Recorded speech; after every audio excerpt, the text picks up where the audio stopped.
Okay, family. We are live. We are live. Brother Rizza Islam is here. We are live.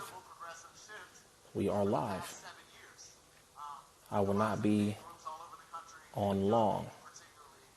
Not long, but I guarantee you might want to go ahead and pour in here. Okay, family. I will not be on long. Everyone first, tell me where you are checking in from. Where are you from? I know a lot of you are out here in America. I know that. So on the West Coast right now, it is nearly 11 p.m. and of course 1 p.m. Central Time, or 1 a.m. pardon me, Central Time, 2 a.m. on the East Coast.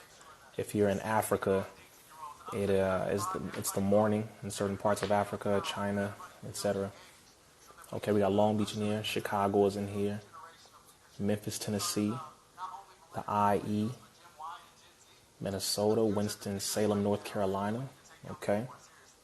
I'm going to go right into it, family, but just check in. Let your brother know and let everyone know where you are checking in from so everybody can, get to see the multitudes that check out Brother Rizza's page. Jacksonville, Florida, Baltimore, Bmore in the house, Las Vegas, Nevada, Compton, we in here. You might be right down the street from me. Compton, let's see. Fresno, California, Harlem in the house. Belleville, Illinois. Okay, Queen, I see you there. Sacramento, Greenwood, South Carolina, Hempstead, I'm assuming New York. Alabama, Watts in the house. The hub and the dub together, Compton and Watts, you know what it is. Florida, LA, Brown Pride. Peace to my brown brother.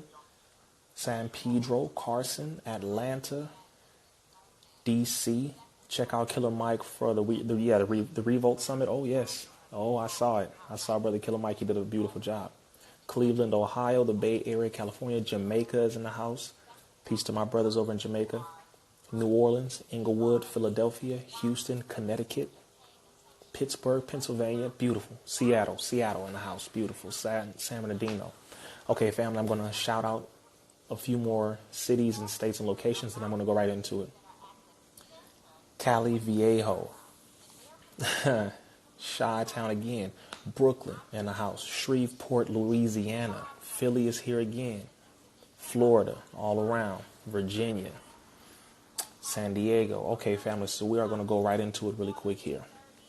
We're going to go into this really quick.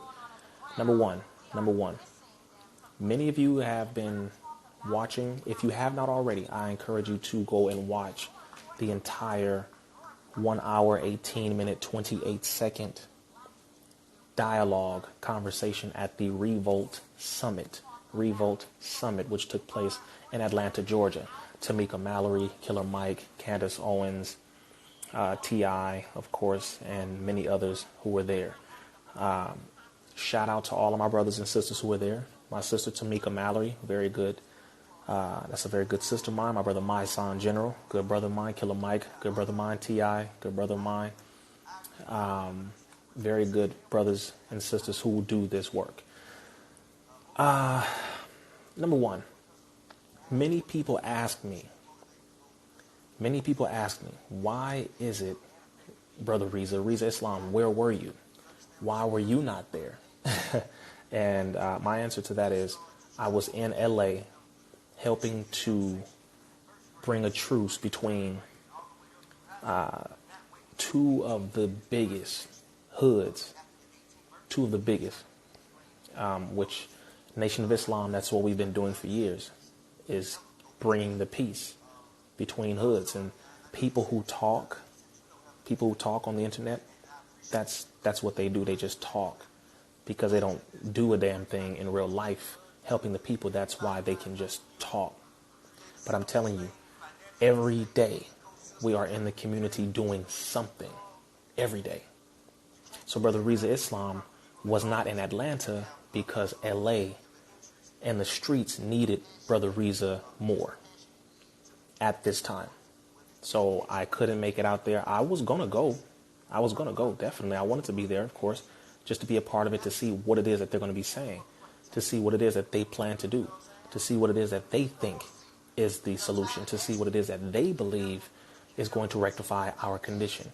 And also to see who is going to expose themselves, to see who works for the enemy, who is being paid by the enemy, and who is actually working for and in or of the better interest of the people. So I wanted to be there. And also, of course, lastly, to connect, to network, and to just be around our brothers and sisters, because I love our people, and our people are the most beautiful people on the planet. Everyone has beauty, but I'm black. I love being a black man, and I love my people. So the streets needed our help, and I couldn't abandon the streets at this time, even though it's not abandoning, period. But I could not leave, because this move that was made potentially is going to save tens of thousands of lives between Bloods, Crips, and Chicano Mexican brothers and sisters. All right. Just wanted y'all to understand. OK, so there will be many events, many summits, many places to talk.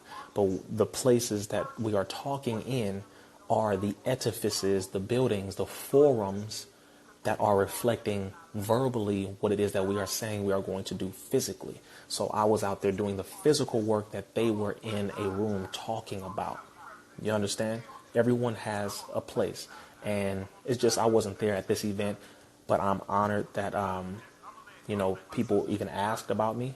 I appreciate that. I'm honored to be counted among those who you feel are even worthy to even be considered to have something to say. So I appreciate you, my brothers, my sisters, the people. I love y'all, and I appreciate that. Number one. Number two, in watching it, I'll tell you this. I appreciated everyone's response. My sister Tamika Mallory went straight for the jugular. She went straight to it. She said, I believe the system of white supremacy is the issue, and that white supremacy and this generation believing in white supremacy and looking up to this system is wrong. And, in so many words, I'm paraphrasing her. Brother Killer Mike went into it thoroughly. He had the best response out of everyone. Killer Mike was far more on point, on target, on task, and solution oriented with everything, period. He was the most thorough, the most on point, the most accurate. All right. Candace Owens. Let me save our sister Candace Owens for last, because I know y'all thinking Brother Rizza about to just go off, and I'm not going to go off. But I am going to express what I'm going to express. T.I. Brother T.I. said what he said. He spoke the truth. He spoke what he felt. He was also absolutely correct when he said, I believe police being an occupying force, we need to be vigilant and look at exactly what it is about that. And police attacking us, killing us. We need to look at the prison industrial complex. We need to look at privatized prisons and what they are doing with that. We need to, T.I. was accurate on his stuff too. He was on point with his assessment of what he felt were valid points too. Absolutely correct. The next person, the brother, I don't even know his name, the light-skinned individual with the braids. And I don't mean to disrespect him. It's not that he wasn't relevant enough to remember. It's that I can't remember his name at the moment. But his point where they asked him, what do you feel is the greatest hindrance? What is the number one thing facing black people in this election year? And he brought up the idea of technology, jobs and technology evolving to a point where, we're going to either be left behind, or we're going to have to, jump ahead, etc. And that was a very valid point, which he should have expounded upon, because by the year 2050, we're looking at losing well over 1 million, if not more, jobs to artificial intelligence and robotic technology, robots. So that's another point everybody should know about, is that they are making robots to replace human beings. Why? Because one, you don't have to pay a robot. I can leave it there, to be honest with you. But I'll go a little further. Two, you can program a robot to do exactly what you want it to do, and it will not have to take breaks. It will not have to go to lunch. It will not have to use the restroom. It doesn't have to call its family, its wife, etc. That's nothing. A robot is a robot. The only thing you have to worry about is maintenance. So they are looking at replacing human beings with robotic technology for the vast majority of jobs, just so you know. All right. Number three,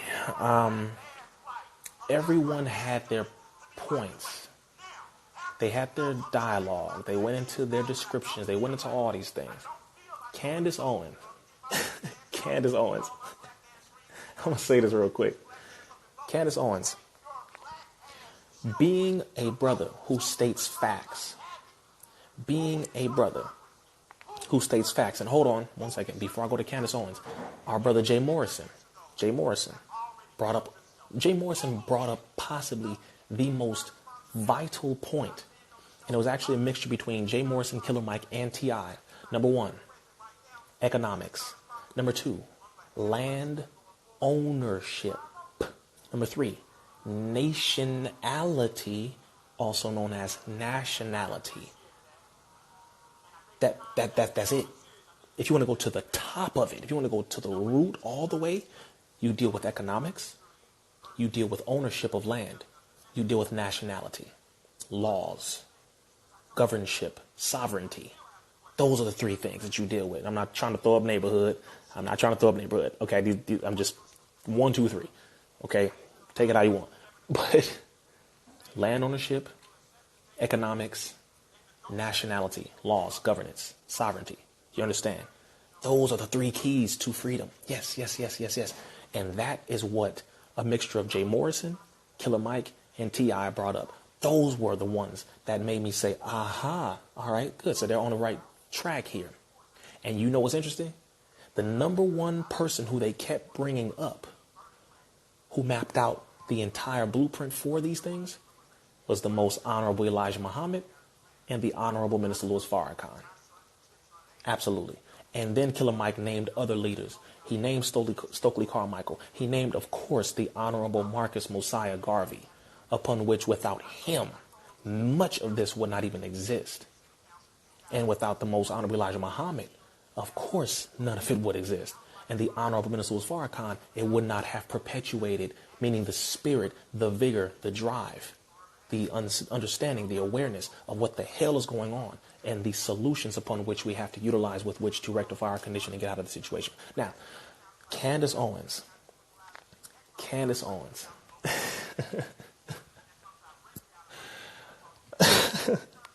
Brother Rizza Islam speaks facts. Brother Rizza Islam operates on truth.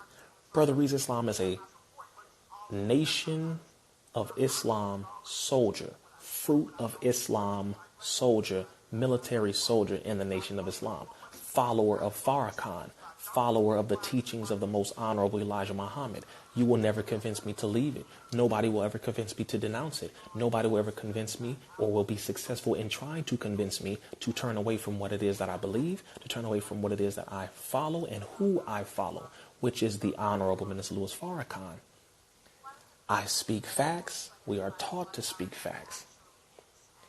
But when you speak facts, you cannot remove the feeling of your people, the reality of the condition of your people, the experience of your people, the horror of your people's condition past.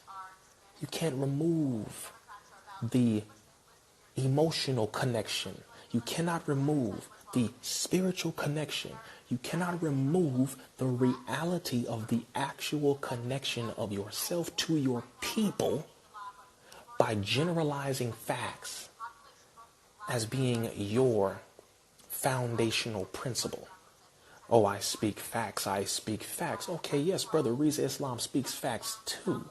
But facts never supersede the reality of how the facts apply within a given topic and or subject, and how the facts apply and relate to black people requires that you do not generalize facts to get around or away from looking at the specific relevant facts that apply to black people first, seeing how you are black first. When you are talking to Jewish people, they do not speak on general facts. They speak on the facts dealing with Jewish people first, and then facts on how it affects other people. When you are speaking to white people, they are not speaking about facts that apply to everybody else first. Generally, they speak about what applies to them first because they're white, and then how it affects everyone else. Everyone speaks on how it affects their people, on their agenda, and because this is the Revolt Summit, This is founded by a black man. This was put on by a black man and woman. And this is for the benefit, the awareness, the awakening of black men and women. So therefore, you have to look at the facts that are relevant with and to and for and of, and how they infect black people, black life, black culture. Number one. So Candace's premise, her strategy, the way she came up there automatically made her look like an enemy to black people. Why? Because she came at it with generalizations. She didn't come at it from the perspective of a black woman. She didn't come at it from the genuine love, passion, and concern for black people first. She came at it from, well, these are the facts. And here's another thing. Brother Rizza Islam speaks facts. Let us make this very clear. My facts do not come from biased Caucasian or Jewish sponsored or pharmaceutical sponsored sources. So when someone says these are the facts, I look at the numbers. Okay, where are you getting your numbers from? Because many of the sources that Candace Owens, along with many of these so-called intellectuals who are in the political sector, which is what Brother Rizza Islam left. I left the political sector. Because you can't speak the truth against a system if you are still a part of it. You can try to infiltrate the system to the best of your ability, but there's only so far you can get. The place where she receives much of her information comes from biased sources that are created, founded, and maintained by white money or pharmaceutical money or Jewish money. And I know some of y'all are like, well, Rizza, money is money. No, money isn't money. And that's a whole nother topic. But the point is that the sources that she is receiving these facts from are heavily biased most of the time. Just want to make this very clear. So when she says that, I hear her and I listen to what are the actual facts. Boom, I heard actual facts. And by the way, for those of you who can't hear what I'm saying, you're not going to make it, because I'm doing my best to just be very even, very balanced. Don't be sensitive. Don't be overly sensitive, because if you can't listen to critical thoughts and understand and dialogue, you're not going to make it anywhere. Brothers, if you are too sensitive, you're not going to be with a real woman. Real women can't stand soft as hell men. Sisters, if you can't hear what I'm saying, or at least consider what I'm saying, you won't be able to be with a real man, because real men want to dialogue. We want to help you to understand, and we want you to understand, and we want to always go back and forth and dialogue and understand one another. But a person who is overly emotional and overly reactive can't hear anything. So Candace Owens, though she did have some facts, she had some facts. Yes, she did. She had some. The facts that she had were not entirely relevant to the question. And she never answered the question that T.I. gave her. She never answered the question that was posed to her by the moderator. So this is not a bash Candace Owens thing. This is a hold on, y'all. Don't bash Candace Owens. We're not bashing her. That's a black woman. However, she's black in skin. She's not entirely black in mind. Along with the other sister who was up there, I don't even know her name. The other, she's black in skin. She's not black in mind entirely. She did give some facts. Yes, she did. And I have to salute her for giving the facts that she did give. However, much of what she gave was irrelevant, not factual, and completely questionable, because we're trying to figure out what the hell is going on with our people. And when you go into a rant of defending Donald Trump, you in no way make black people want to listen to what the hell you got to say. I don't care what you have to say if you go on to this defending Donald Trump rant. I don't think you understand what the hell you're doing here. This is a room full of black people. We don't give a damn about what you have to say about Donald Trump. I don't care if it was a white person, black person, man, woman, it doesn't matter.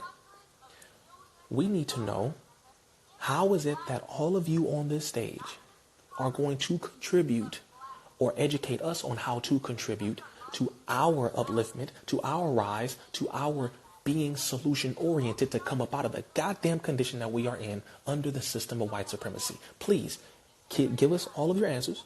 Give us the solutions. And once you give us the solutions, let us move out and make it happen. That's it. That's it. That's all. Let's not defend Donald Trump. Let's not talk about what black people are so emotional and Democrats and Republicans. Let me go down a few facts for you. Yes, Democrats wanted to keep slavery while Republicans wanted to abolish it. Yes, that's a general fact, but there's a lot in there too that people need to know. See, another thing, when people just say these are facts, I dissect that damn fact. Don't you dare get up here and just blanket statement one thing and say, oh, that's a fact. Well, why is that a fact? Hold up. Qualify a statement. So you have to know how to be intellectual with intellectuals, especially with some of these intellectual a-holes. I'm not calling Candace Owens that. I'm saying there are some of our people who look like us, who go into politics, and they use a little small level of intellect that they think they have to manipulate us, to make us look like fools, to benefit white folks. Candace Owens married a white man. Now, 1 second. Some of you are going to use the argument, well, T.I.'s wife, Tiny, has a white mother. Your point is stupid and irrelevant. The people who are involved in the activities that are supposed to be helping our people, those are the people who we have to look at and hold them accountable. I don't give a damn about people who are not involved in the activities that are supposed to be helping my people. I don't care. I don't care. A lot of us have white blood in us because a lot of our ancestors were raped. So let's not be stupid and foolish and go into what's called straw man arguments. Candace Owens currently is married to a white man. She just married him 2 weeks ago. So what does this mean? What this means is,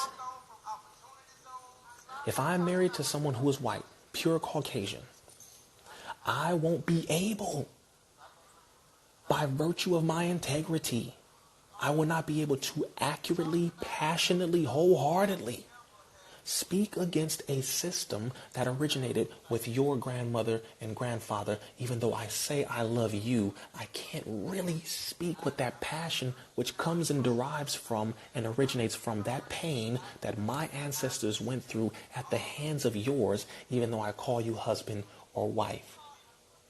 So I am not entirely a benefit to my people. I'm not entirely an asset. I am partially an asset, but partially a liability. Do you understand?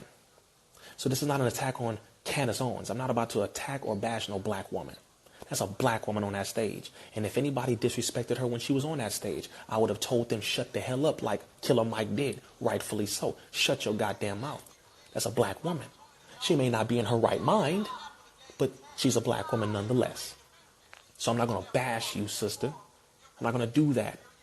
However, and there is a however, I will bash the lie that you perpetuate from the mentality of your slave master and your slave master's children, upon which your husband happens to be one of them. And because of that, we can't entirely trust you. You cannot sleep white and talk black. And I know it hurts for some people, but that is the fact. That is something called an ultimate fact. Because unless your husband and or wife can take being called a devil, or being around people who speak of white supremacy, or being around people who speak the truth, why put them through that? Why? Just being honest, right? So, anyway, so off of that, Candace Owens brought up facts. A lot of the facts were skewed. A lot of the facts were not facts at all. A lot of these so-called facts came from biased sources. Remember, when a person says this is a fact, ask them. You can ask a person, what is your source on that? Where did you get that from? Who told you that? Got it. All right. The topic that they brought up was a beautiful topic. Here was my issue with it. Here's my only issue. T.I. brought up something in the middle of everything that was going on. He said, we have been moving forward. Because Candace Owens said, well, don't let him tell y'all that black people have been moving forward because black people have not been moving forward. Don't let him give you that. That's not a fact. No, in reality, we came up out of slavery, Jim Crow. We came up out of chattel physical slavery in one sense, even though there are more physical people in actual chains today than there were in the 17 and 1800s. That is absolutely correct, because you have something called mass incarceration, which is still slavery under a different name, under a different image, and it absolutely still exists to this very day, upon which we are making between 5 to 8 cents per hour being enslaved as a result of the 13th Amendment. However, yes, we have black millionaires. Yes, we have black people progressing. Yes, we have more black unity. We have more black jobs. Yes, we have more black economic empowerment. We have more black awareness. We have more black people being successful. Yes, we do. We have more black people doing things that are progressive. We have more black people graduating from different colleges and universities. We have more black people doing so many things positively in this country. Yes, yes, yes, yes, yes, yes, yes, yes, yes, yes, yes. Absolutely correct. However, what we have to look at is, sorry, too much background noise. However, what we have to look at is when T.I. said that we have all these black millionaires. We have all these black millionaires. What are you talking about? What are you talking about? What are you talking about? We don't have progress. We had a lot of progress. He said all these black millionaires. And do you know that one thing that hit me in the head hard when he said that? Yeah, you goddamn right we have a lot of black millionaires. So why the hell haven't you all come together, created an organization or a group or a bank, put $1 million down, get 10 of you, put $10 million collectively down, and create an economic fund and buy up land in chunks and give deeds to portions of that land to business owners, to groups and organizations, from the Moorish Science Temple to the Nation of Islam to the Hebrew Israelites to all these different black organizations who will use them and cultivate them so that they can use them so that we can have our own food for farming, so that we can build our own schools, so that we can have our own hospitals, so that we can have our own everything. I need to understand this. Make me understand. The majority of you rappers have over $1 million on your neck at any given time. You have enough money to bring us out of economic slavery overnight as a people, yet you don't want to be held accountable. You don't want to be held accountable. I need to understand this. So yes, I heard everything that they said. A lot of talk, a lot of beautiful talk. But as T.I. said, one of the main things that hit me hard is and was you. We got all these black millionaires. Yes, we do. So what the hell are you doing? Is it that you don't know what to do? And I love my brother T.I. Hold on, let's not make this a bash T.I. thing. I'm saying this is maybe something that some of them didn't know about. Maybe something that they didn't consider. Maybe something that didn't come across their mind. Maybe something that it's not something that was just at the tip of their tongue. I get it. However, I just came from being in the hood with brothers and sisters, bringing them together, ending bloodshed, preventing them from killing one another. And I'm figuring here, white man got the money, Jewish people got the money, Chinese folk got the money, Japanese got the money, Koreans got the money, Chinatown, Greektown, Little Italy, Little Cambodia, little Armenia, Jewish districts in every major city, Greek, everything. We don't have ours. I need to figure this out. I need you to help me to understand. So when you want me to be at these forums, understand something. The talk sounds nice. Black folks have over $1.3 trillion in spending power. We are the richest. We are in the top 10 richest nations on the earth, with the exception of 9 at least, meaning black people collectively have enough spending power that can contend. That is more. We got more money as black folks, the way we spend it, than most countries on the planet. Most Most. To your stupid question for somebody who just asked, when is the nation going to fight for the nation? I just told you, we do it every day. Don't be stupid. Get out here and fight with us. Anybody who asks questions about the Nation of Islam, come out in the street when you see the Nation of Islam, because you see us all the time. Anyway, everybody has to look at that as a major thing. Rappers galore, money everywhere. You all got money. You can help us to change this overnight. So I don't like the talk after a certain point, and that's why I was telling the people I'm thankful that I wasn't there. Because I would have dropped that bomb on stage in front of everyone. In love, with respect. Absolutely. I would not have disrespected anyone. However, I'm not going to sit here and play around as if you are going to play with the hearts and the minds of the people. We're not going to do this goddamn dance. Let's dance around, make everybody laugh. No. People dying out here. And the only way you'll know that is if you're out here with them, doing the work with them. Look at how they living. See how much they're not eating. Because they ain't eating out here like you think.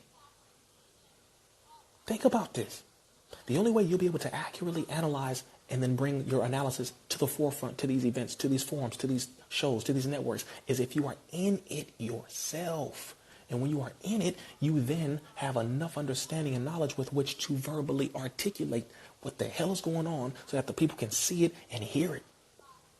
Like, okay, exactly. Like, okay, all right.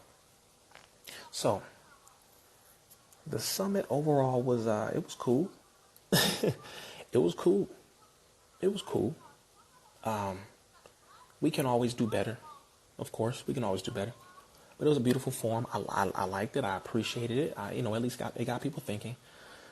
The overall solution that came out of it was that people should go out and vote. People should stop listening, following white folks. People, Killer Mike drove the point home of, we should own our own things. Yes. And don't vote for Democrats. That's the overall summation. So I appreciate everyone for doing that. I appreciate everybody for their contribution. No, I wasn't in ATL. I was in LA. So here's the next thing. Because I know some of y'all like, man, they was up there cooning, Rizza. They was up there cooning and just bug dancing and all of that. Yes. Partially, there was some of that. There was some of it. Yeah, there was some of it. I'm not going to deny it. Of course, Brother Rizza Islam wouldn't have been up there bug dancing and cooning because you already know what would have happened. But I'm saying to you, there was some of it. Yes. Voting is not the solution. Ooh. Prove your point, Rizza. Voting is not what got Chinese to have Chinatown entirely. Voting is not what got the Jewish district established, not entirely. Voting is not what got Little Cambodia entirely. Voting is not what got Little Armenia entirely. Voting is not what got Little Italy entirely. Voting is not what got all of them to have the areas upon which they own. Money, economics, unity.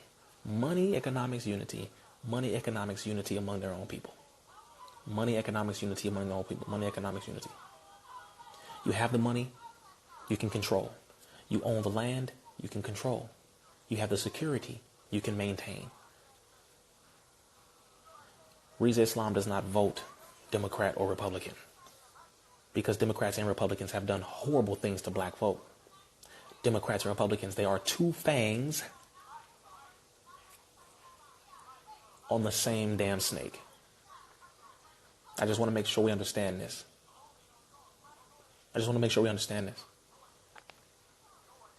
So I did say money, economics, unity, and what I meant is economics, ownership, unity. Economics, land, unity. Economics, ownership, unity. Economics, land, unity. The most honorable Elijah Muhammad breaks it down in the 12-point plan of what the Muslims want to believe. Killer Mike said that we need a 10-point plan, which is coming from the Black Panthers' 10-point plan, which was birthed from and adopted from the Nation of Islam's 12-point plan. So it all goes back to the most honorable Elijah Muhammad and the 12-point plan of what the Muslims want in the Nation of Islam. Just understand, it always goes back. That's us.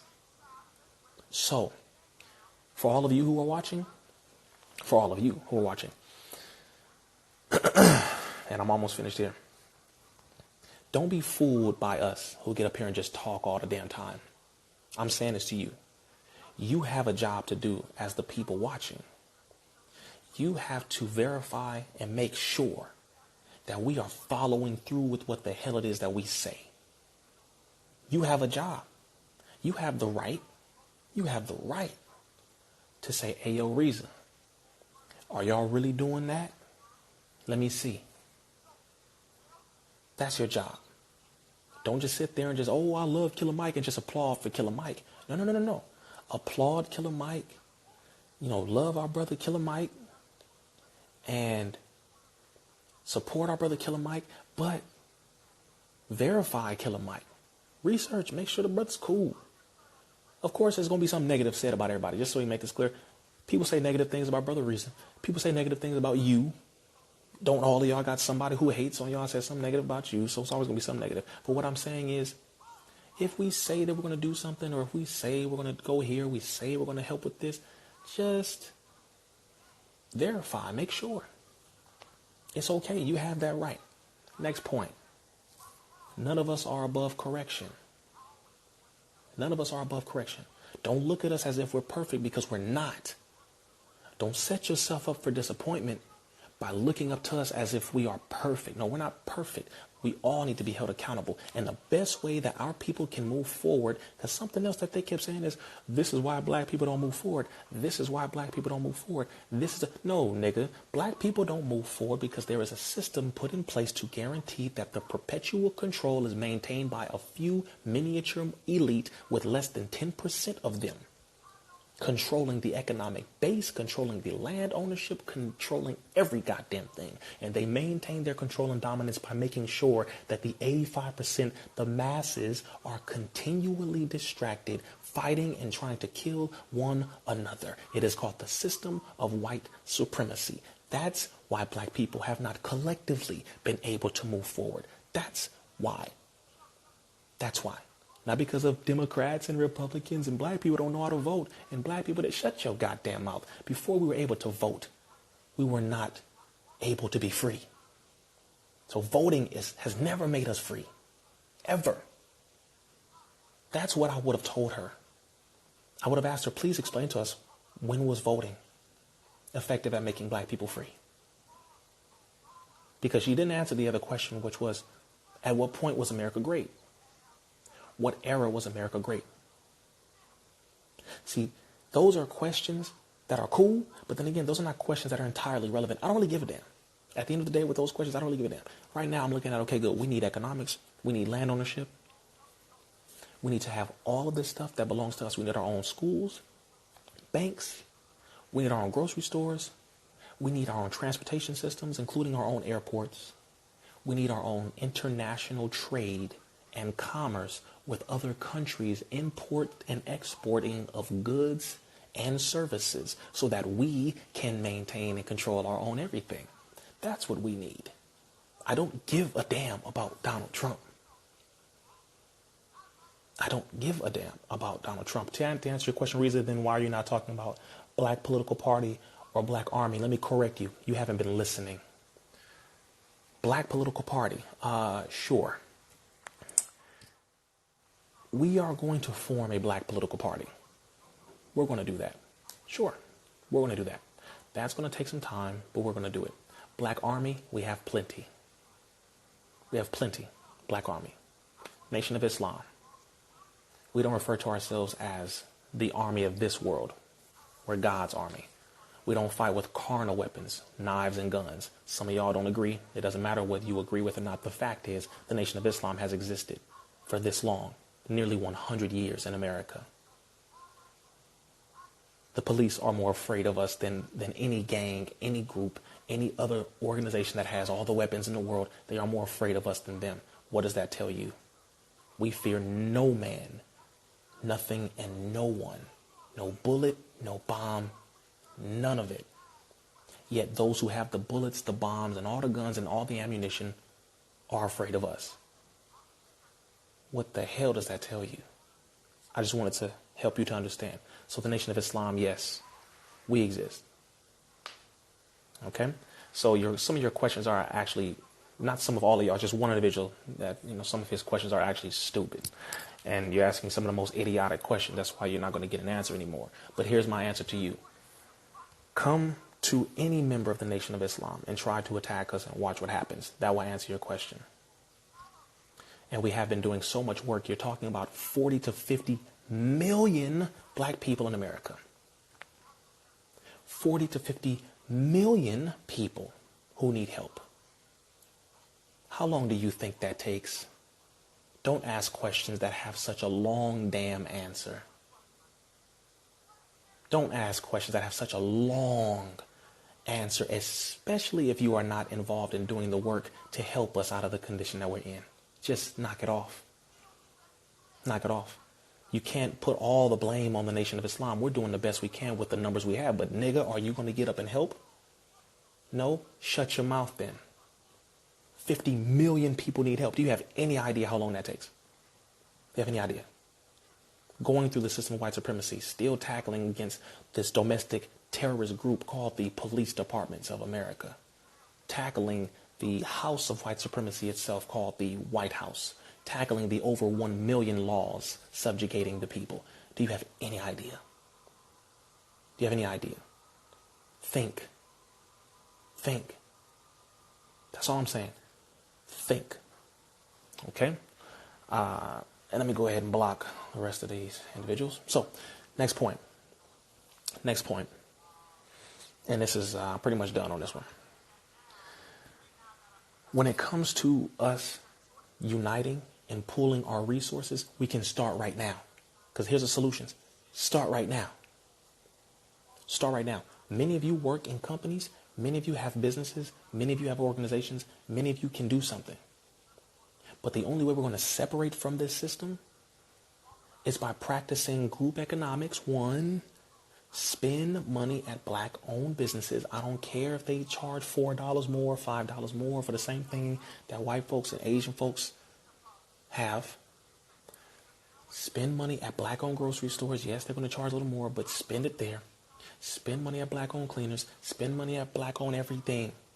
Because in order for you to sit here and say, I don't like this system, I don't like the way they treating us, I don't like this, I don't like that. Okay, good. Then stop feeding them, empowering them, and start to feed your own and empower your own. And for those of you who say that's not feasible, let me say this to you, respectfully, sister. Here is one reason why black people don't move forward. Because too many black people are really white people in black skin. And you hate yourself. Some of us hate our own people and we don't even realize it. We make every excuse. Every excuse. Chinese man at the damn nail shop will call you a bitch all day in Chinese and in Cantonese. I've heard him. I've spoken that much Cantonese and Mandarin.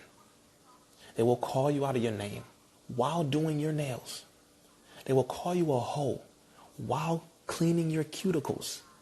They will call you a stanky black rat while filing your damn toe jam out of your toes. And you will defend them. And you will go back and spend so much money with them every week. And you will complain about your friend Keisha's shop down the street that the fan doesn't work or that the air conditioning is broke. So it's a little hot in there and she charges maybe $5 more for the manicure, but it's a bomb manicure. And it's your sister, she's doing her best with her business. And if more of you would patronize and put money into her business, it wouldn't have to cost that much. She wouldn't have to spend or she wouldn't have to charge so much because then she now has enough money that is saved up. She has enough collateral. She has enough capital to where now her prices can come down. Brothers, some of y'all make all these excuses. You don't want to spend money with the black-owned businesses, the black-owned restaurant. One issue pops up at a black-owned restaurant. They took 5 more minutes to bring your food to you. The Chinese place, or the white-owned place, or the Jewish-owned place, or the Indian owned place. They brought your food to you 5 minutes faster. The black owned place brought it 5 minutes slower, but the black place, the food tastes better. But they took 5 minutes too long. They took too long. See, you black folks who make excuses and justify the evil that other people do so that you can continue to do things with them, but you want to pick one damn thing negative about your own people. You need to have some damn integrity. Have some balls, brothers. Have some ovaries, sisters. Have some integrity. That's all I'm saying. Customer service. Some of you don't like customer service. Well, damn. Some of you are not good and easily able to be served. Some of us as black folks are very difficult to help. Would you like to be dealing with you all day? Brother, sister? Let's just be honest. I'm just saying. Because some of you talk about, customer service. It's easy to serve you if you don't realize that I'm taking the money from your community to go and help to continue build a prison that I'm going to lock you and your damn uncle up in 2 months anyway, you damn fool. It's easy to serve you when you don't realize that what I'm feeding you is baked rat, you damn idiot. I'm not saying this is what I'm saying. I'm saying this is what they're thinking. Of course I can smile in your face all day long. I don't have to go home with you. I know my name. I know my culture. I know my language. I know my religion. I know my God. I know where I'm from. Nigga, you don't know nothing about your own history.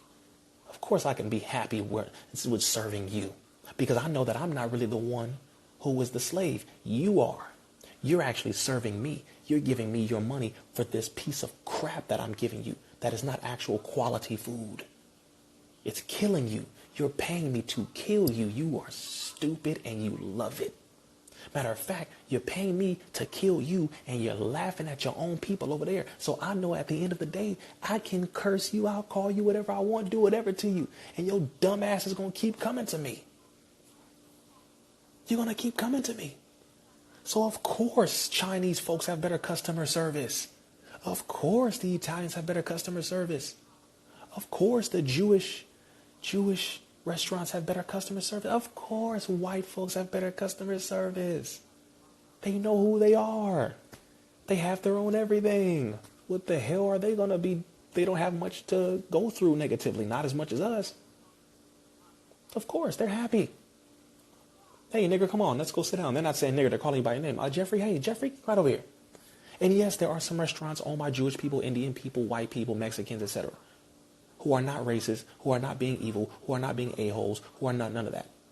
They sincerely do have good customer service, and they're very professional. This is true. But guess what? There are plenty of black-owned businesses that have amazing customer service, highly professional. They're on time, very clean.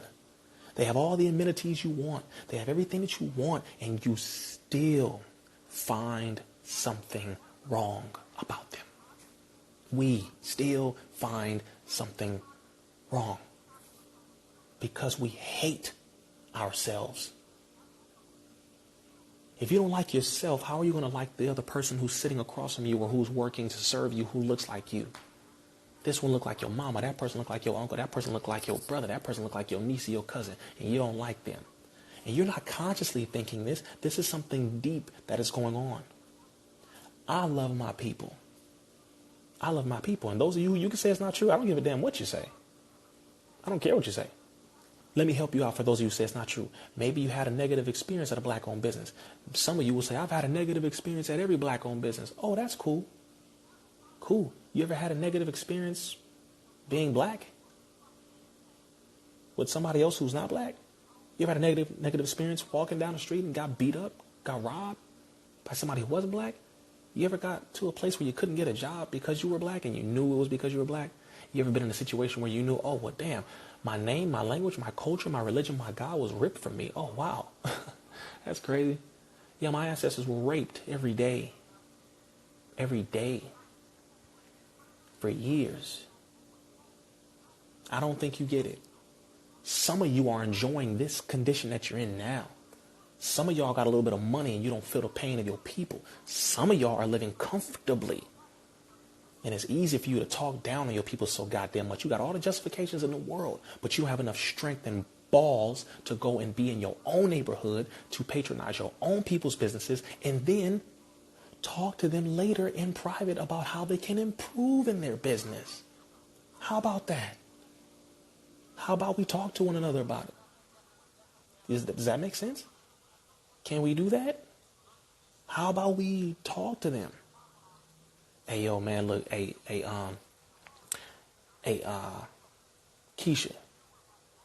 Keisha and James, I love y'all business. Y'all know I love your business. I bring my family here. The food is great. I love it. But I just had a few things I wanted to, just bring to your attention that I think if you improve on it, it will help your business out. You'll make more money. You have more customers. You get what I'm saying? And then when I invite people or when I refer people here, they won't have a negative reaction. They won't have a negative experience. You get what I'm saying? I want to help y'all so that we can continue helping our people because I really love it here. I love the fact that you have your own business and we got our own restaurant and I want to keep it. I want us to keep it. So if y'all don't mind, I'd like to talk to y'all for like 5 minutes real quick, if that's cool with you. How about that? No, really. Because it's very difficult. And a lot of times, some of y'all right. A lot of times, our people don't even want to hear it. You right? But it's because of how we approach them. You know damn well that if you get a person nice and full, they will be able to listen to almost anything you got to say. You know that. Y'all know that. If you smile, sisters, and you smile, baby, how you doing, baby, or whatever, how y'all be trying to get us, right? Because you really want some, you want us to go take you somewhere, you want us to go take you out, whatever. You know how you are, ladies. When you want your man to do something for you, or you know how to get us. You know what to say. You know how to say it to make it easier. Brothers, when you want something, you know how to say what you got to say. The swagger you got to put on, the flavor you got to put on. Baby, how you doing? Baby, come here real quick. Come here. She like, what? You get what I'm saying? Butter them up, damn it. Butter black folks up. Sometimes you got to butter them up. Sometimes. Even if you don't want to. Because the overall agenda is that we maintain and establish and hold on to our own everything. That's the point. There have been plenty of times where I want to say, nigga, you knew it was a damn hair in my eggs. You knew that. What the hell? What is it? Did he just bring it? Did you see? This nigga crazy. Like there have been plenty of times where I wanted to be like, this nigga got this long Matilda, Melissa, Sabrina hair strand in my. He know who back there cooking, and yeah, it'll be one of our brown sisters, long hair, and then. So what do? I'll take the eggs, or I'll just call the waiter over. Hey, brother, how you doing, bro? 1 second, brother. Hey, real quick. I don't shame him. I don't blast him. And I don't blast the cook. And I don't say, where's y'all manager at? I ain't coming in no more. Matter of fact, give me a whole new plate. And I want all my money back. And I want a discount next time I come up in here. What the hell? You know how we get. We go way to the left. So what I've done, flag down the waiter. Hey, bro, real quick. I got it. Hey, how you doing? He comes down. Hey, what's going on, man? Hey, bro, there's a hair in my eggs. Are you sure it's not your hair? And I'll show him like there's a long damn hair in my eggs. And I don't have hair this long, bro. And he was like, oh, my bad, bro, my bad. And I say, so this is what we do. This how it is, bro. Don't even trip. Bro. If you can take it back, let the cook know. Let them know to go to the restroom and check their hair net. Just let them know that one of their hairs got in my food. I'm not tripping. I'm not even mad. You know what I'm saying? Just tell them, watch out. Because somebody else might, their hair might fall on somebody else's food. And that person might try to sue the whole restaurant. And we don't need that. We need to keep our restaurant. Do you see what I'm saying? You see how I cushioned the language. I made it to where the brother didn't feel like I'm attacking him because he probably got 2 children that he trying to work for. He probably got a damn His queen probably at home, or he probably got his grandmother he's taking care of who's on dialysis. His mother might be dying. I don't know. This brother might be struggling to keep his rent going. He might be struggling to pay for the room that he's renting. Some of y'all don't know what the hell our people going through. Some people renting rooms. Some people out here sleeping on a goddamn couch that they renting every week for $300 with their baby with them. You don't know what people going through out here. So be careful on how you approach, how you respond. Don't get mad so easily, especially not with our people. If you got to picture him being white in order for you to act right, then go ahead, fine. Because you already know when it's white is right. And a lot of y'all act different around white. Hey, how you doing? Yeah, everything's cool. All right. Hey, my nigga Rizza, how you doing, bro? You good, bro? Yeah. Everything. You know. So anyway, point is we have to maintain and keep our own everything. Don't cancel our people just because you don't like the way they talk. Don't cancel our people just because they make a mistake. Don't cancel our people simply because they have an attitude, because you don't know what they're going through. A lot of black women going through a lot of hell right now. They're going through crap. They got children. A lot of them weren't able to fully carry their children through to full term, and they lost their child, and they carry that. A lot of brothers out here lost their parents, lost their family. They don't have nobody. We can't express our emotions because we're supposed to be black men. We're supposed to hold it all in. You got to understand. We're going through stuff every day. We got pain, man. So consider that. That's all I'm saying. Consider what it is we're going through. So don't cancel everybody. Love your people first. If you have to go to another business to do what you got to do because you tried it over and over again at that one location, I get it. Or try another location, etc. Boom, boom. The point is, whether it's a restaurant, whether it's a bank, whether it's a school, whether it is a grocery store, whether if it is some business that is a black-owned business, we want to maintain as many of those as possible. We want to keep as many of those as possible because that helps to circulate our black dollar. It helps to keep our independence. You don't want to be dependent on this system no more, do you? Do you? If you don't want to be dependent upon the system anymore, then stop acting like it. Stop it. Get up and help your people and contribute. That way you will maintain your independence. Last 3 minutes of this live, and I pray they do not delete this live. I got school Rizza in 6 hours, but this is better than all my classes. I appreciate you, official Mr. 513. I appreciate that. But you about to get that rest in 2.5 minutes. I guarantee you. All right. This has only been 1 hour. I'm almost done. Malik Yoba, day before yesterday, was on the Judge Joe Brown show. He was on the Judge Joe Brown show. If any of y'all know who Judge Joe Brown is, you know Judge Joe Brown don't play. He used to have a show on television. He's one of those judges. You know, you have Judge Mathis, Judge Joe Brown, all these judge shows. Judge Joe Brown was one of the cutthroat, straight up and down, truth slaying individuals. All right. Judge Joe Brown had Malik Yoba on his show. They called me in the middle of the show,